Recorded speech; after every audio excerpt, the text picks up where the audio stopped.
వే gold trusted gold buyers మీరు తాకట్టు పెట్టిన బంగారాన్ని విడిపించి ఈ రోజు ఉన్న మార్కెట్ ధరకు కొనబడను. రాజారెడ్డిని చంపింది మేమే అని మీరు ధైర్యంగా చెప్తున్నారు.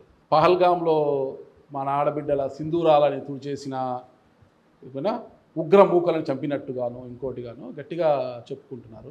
అది పరమవీర చక్ర అవార్డు వచ్చినట్టుగా గట్టిగా చెప్పుకుంటుంటారు మీరు. కానీ అసలు దాంట్లో ఏ గొప్పతనం అసలు ఈరోజు తెలుగుదేశం పార్టీ రాష్ట్ర ఉపాధ్యక్షుడిగా మీకు పదవి ఇచ్చింది అంటే కేవలం రాజారెడ్డిని చంపారు అన్న ఒక క్రెడిటేనా, లేకపోతే మీకు సంబంధం లేదు? అది ఇప్పుడు గతించింది. ఏ క్వాలిఫికేషన్తో మీకు ఆ పదవి ఇచ్చారంటే ఏమంటారు? కేవలం రాజారెడ్డిని చంపామని మీరు చెప్పుకుంటూ పార్టీలో ఒక వెనక నుంచి రాజారెడ్డి ఈ జిల్లాలో వైఎస్ కుటుంబానికి ఎవరు ఎదురు నిలబడలేరు, పేర్ల కుటుంబం ఒకటే, రాజారెడ్డిని చంపింది మేమే అని గొప్ప చెప్పుకోవడం వల్ల పార్టీ మిమ్మల్ని గుర్తించి పదవులు ఇస్తుందని అలా చెప్పుకుంటున్నారా? అదే నిజమైతే మేము చెప్పుకోవాల్సిన అవసరం ఉంటే ఈరోజు ఎమ్మెల్యేగా ఉన్నింది పులివెందుల కడప ఎంపీగా మేము ఉన్నింది అన్నదమ్ములం. ఓకే, అది టోటల్ ఫాల్స్. అది ఆ సందర్భం అటు వచ్చింది. సంపుతాడు, సత్యేదానికి సిద్ధపడతారా? మీ జోలికి ఎవరన్నా వచ్చే మీరు ఊరుకుంటారా? సత్యేదానికి ఊరుకుంటారా? సత్యేదానికి ముందు ఒక పెనుకే బెచ్చ సావో రేవో తేల్చుకున్నాం, డూ ఆర్ డై అని. ఆ ప్రయత్నంలో జరిగింది, దాంట్లో ఇంటెన్షన్ లేదు, పాడు లేదు.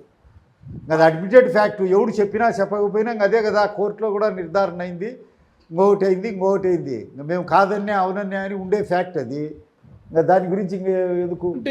రాజారెడ్డి గారిని చంపిన విషయంలో పేర్ల సోదరులే కాదు, మీ అనుచర వర్గం కూడా ఉన్నారు. నాకు తెలిసి ఆయన గంగిరెడ్డి గారి బంధువులు కూడా ఉన్నారనేది బయట ఉన్న ప్రచారం.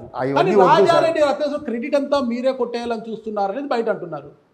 వద్దు సార్, ఆ విషయం అయిపోయింది, వదిలేయండి. ఎవరు ఏమనేది అందరికీ తెలుసు. అది అయిపోయింది. ఎందుకు పాడిందే పాట పాశమల్ల తాజశ్రీని కొన్ని మండల అభివృద్ధి కోసం పాటుపడాలనుకున్నారా? కాదు, పార్టీ కోసం సార్. పార్టీ కోసం, నియోజకవర్గం కోసం, జిల్లా కోసం, రాయలసీమ కోసం. Not one village, one mandal. Party వాళ్ళు ఎవరు వచ్చినా సాయం చేస్తాం సార్. ఎవరు వచ్చినా సాయం చేస్తారు. ఎవరు ఆ క్రెడిట్ ఎవరో చెప్పుకొని వాళ్ళనే కొట్టేసుకోవాలి. రాజారెడ్డి మరణం తర్వాత ఉన్న ఇల్లుని కూడా ధ్వంసం చేసేసారు. నేను చూశాను ఆ రోజు ఇల్లు వచ్చి.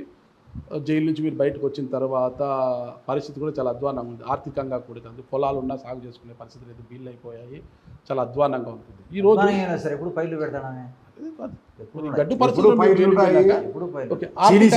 మీరు వచ్చినప్పుడు 1200 చీనీ చెట్లు. తెలుగుదేశం పార్టీలో పేర్ల కుటుంబానికి అవకాశం రాకపోవడానికి కారణము హత్యారాజకీయం పక్కన పెడితే ఆర్థికంగా బాగోలేరనే ఉద్దేశంతో ఏ రోజు కూడా తెలుగుదేశం పార్టీ మీకు అవకాశం ఇవ్వలేదు అంటే ఏమంటారు? ఆయన మాకు చెప్పలే మీ దగ్గర డబ్బు లేదు, మీకు పదవి లేదు, ఏ రోజు చెప్పలే మీ దగ్గర డబ్బు లేదు, డబ్బు తీసుకొని రాని. మరి ఎందుకు మీరు ఇప్పుడు అంటున్నారు కదా మమ్మల్ని ఇక్కడికి కట్టడి చేయదని మేము రాష్ట్ర స్థాయి నాయకులు అంటున్నారు కదా, మరి ఎందుకు మిమ్మల్ని గుర్తించడం లేదంటే పార్టీ ఏమంటారు? అది ఏమో ఆయన్ని అడగాలి. పోయినప్పుడు ఆయన అడగండి, మమ్మల్ని ఎంక్వైరీ చేసినట్టు. పార్టీ ఆఫీసుకు పోతారు కదా మీరు, అనేక మంది పెద్దలు పార్టీలు తెలుసు కదా, ఇంకా వాళ్ళని అడగండి వరుస పెట్టి. ఏమయ్యా వాళ్ళని ఎందుకు ప్రోత్సహించలే? వాళ్ళైతే కారణంగా తెలియదు మాకు అంటున్నారు, నాకు తెలియదు అని వరుస పెట్టి అడుగుతా పోండి, రికార్డు చేయండి. ఇప్పుడు పోతారు కదా. ఇంకా 4 ఏళ్ల కాలం ఇంకా ఉంది మీకు పరిపాలన, కూటమి ప్రభుత్వానికి. ఈ 4 ఏళ్లలో పేర్ల పార్థసారథి సోదరుల యొక్క భవిష్యత్తు లక్ష్యం ఏంటంటే ఏమంటారు? ప్రజాసేవే మా లక్ష్యం. తెలుగుదేశం పార్టీ కార్యకర్తలను కాపాడమే మా లక్ష్యం. పార్టీ కోసం ఎవడైనా సరే వైసీపీ ముసుగు, తెలుగుదేశం ముసుగు వేసుకొని వైసీపీ కోవర్టుగా పనిచేసే వాళ్ళను కాలరాస్తాం. కాలరాస్తాం అంటే లేపేస్తారా? లేపేయాల్సిందే. కాలరాయడం అంటే అట్లా కాదు, అని దండిస్తాం. వాని ఎండగట్టి కాలరాస్తాం అంటున్నారు. కాలరాయడం అంటే అదే పార్టీలోకి రాకుండా చేస్తాం. వాడు ఎక్కడ తప్పు చేసి అడ్డుకుంటాం అనేటప్పుడు కాల రాస్తాం అనే దానికి అడ్డుకుంటాం అనే దానికి తేడా కదా. మీకు నేర్పించేది పెద్దవాడిని కాదు నేను. అంత కఠినంగా ఉంటాము అని దాని అర్థం. ఓకే, దాన్ని సమరిస్తామని కాదు. ఏ రూపంలో ఉన్నా కోవర్టుగా ఉండి వైసీపీ కోవర్టుగా ఏజెంట్గా ఉండే వాళ్ళని, దళారీలుగా ఉండే వాళ్ళని సహించం. ఇక్కడి సమాచారం అక్కడ చెప్పడము, పార్టీలో గొడవలు సృష్టించడము, ఇవన్నీ చేయడం. మేము బార్డర్లో శత్రువుల నుంచి మన సైన్యం మనల్ని ఎలా కాపాడుతుందో ఇక్కడ పార్టీలో మీరు సైన్యం వల్లే ఉన్నారనమాట అన్నదమ్ములు.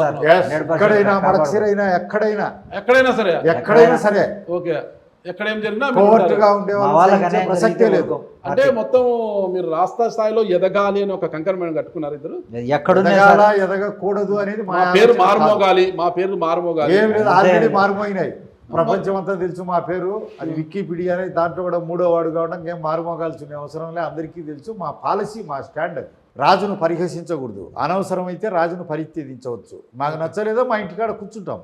ఓకే. అంతేగాని పార్టీలో అట్లా డ్యామేజింగ్ పాలిటిక్స్ చేసి కోవర్టు రాజకీయాలు చేసే వాళ్ళని మేము సహించాం, అది అందరికీ తెలుసు.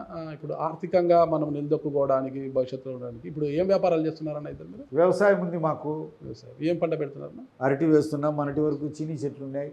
పెసర అన్ని పంటలు పడతాయి. మీ ఆర్థిక వనరులు అంటే వ్యవసాయదారమే మొత్తం. వ్యవసాయము మాకు కొంత అవసరమై 12.5 ఎకరా భూములు అమ్ముకున్నాము. ఎందుకంటే మేము ఏదో ఒకటి బతకాలంటే చేసుకోవాలి కదా మా పనులు. మేము వ్యవసాయదారమే, మైనింగ్ జోలికి వెళ్ళడం లేదు. ఎక్కడున్నాయి మైనింగ్స్? ఎవరి ఉన్నాయి మైనింగ్ జోలికి వెళ్ళడం? ఎవరు చేయడంలే, ఎవరి లేవు. సరేనా?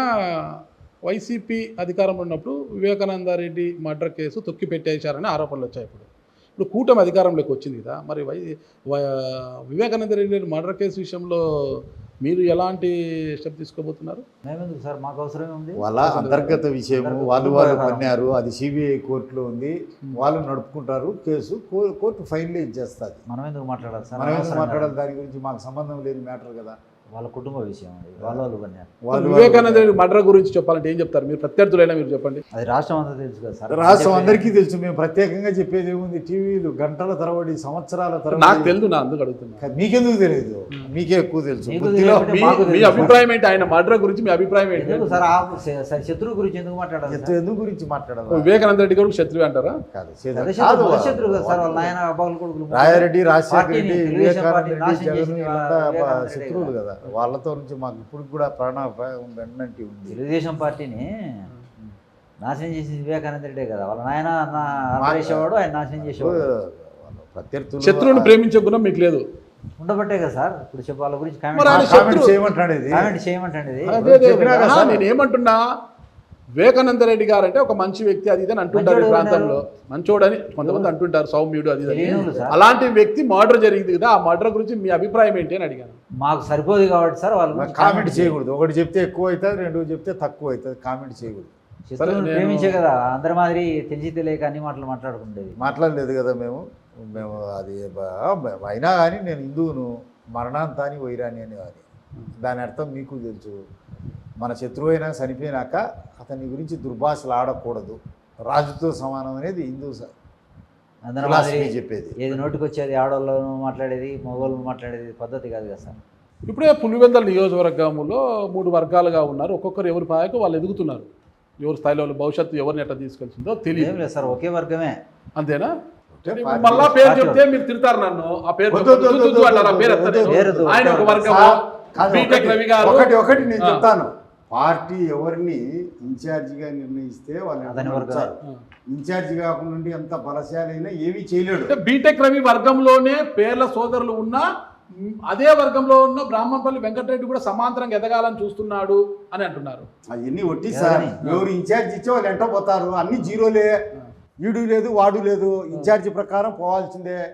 ఆ ఇన్ఛార్జి తీసి పారేచ్చి ఎవడైనా జీరోనే. సార్ ఒక విషయం నాకు స్ట్రైట్ చెప్తారా? ఇడుపులపాయ IIITలో YSR Congress party social media మాజీ కన్వీనర్ సుదర్శన్ రెడ్డి అనుకుంటా, వాళ్ళ కుటుంబ సభ్యులకు వాళ్ళకు కొంతమందికి IIITలో కొన్ని ఉద్యోగాలను, క్లాస్ 4 ఉద్యోగాలను అమ్ముకున్నది ఎవరు? కూటమి ప్రభుత్వం అధికారంలో. అవన్నీ ఆల్రెడీ చెప్పాము. చరివిత చరణం ఎందుకు, అది వదిలేయండి.